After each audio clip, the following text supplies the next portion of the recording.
friends. நம்ம வந்து dose hormones பத்தி பார்த்துட்டு இருந்தோம். இன்னைக்கு நம்ம பேச போற ஹார்மோன் செரோட்டோனின். சோ செரோட்டோனின்ங்கிறது மூட ஸ்டெபிலைஸ் பண்ணக்கூடிய ஹார்மோன். சோ என்னெல்லாம் செஞ்சோம்னா நம்மளுக்கு இந்த மூட் ஸ்டெபிலைஸ் ஆகும் அப்படிங்கிறதுனா காலையில எழுந்த உடனே வெயில பார்த்து சன்லைட்ல நம்ம வந்து ஒரு வாக்கிங் பண்றதோ இல்ல சூரிய நமஸ்காரம் பண்றதோ இந்த மாதிரி எதையாவது பண்ணினோம்னா நம்மளுக்கு அந்த வைட்டமின் டி கிடைக்கும் போதே நம்மளுக்கு மூடு வந்து நல்ல பிரைட் ஆயிடும். ஸோ அது வந்து நம்மளுக்கு ரொம்ப யூஸ்ஃபுல்லா இருக்கும்.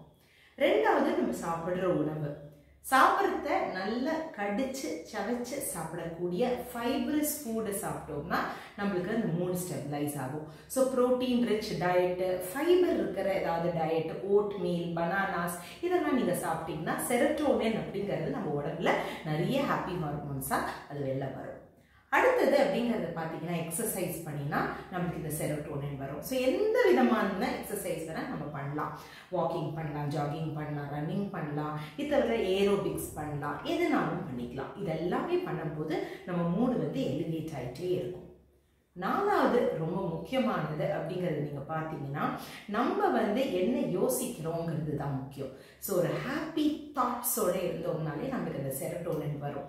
ஸோ ஹாப்பி தாட்ஸ் எப்படிலாம் நம்ம கொண்டு வரலாம் அப்படிங்கிறது பார்த்தீங்கன்னா கண்டிப்பாக ப்ரீதிங் எக்ஸசைஸ், பிராணாயாமா பண்ணலாம், மெடிடேஷன் பண்ணலாம், மைண்ட்ஃபுல்னஸாக இருக்கலாம். நம்ம வந்து ரொம்ப கிராட்டிடியூட் எக்ஸ்பிரஸ் பண்ணிகிட்டே இருக்கிற போது நம்மளுக்கு இந்த செரோட்டோனின், இந்த மூட் ஸ்டெபிலைசிங் ஹார்மோன் வந்து நம்ம உடம்புல நிறைய வரும். இதனால நம்ம எப்போதுமே ஹாப்பியாக இருப்போம். மறந்துடாதீங்க, செரோட்டோனின் மூட் ஸ்டெபிலைசிங் ஹார்மோன்.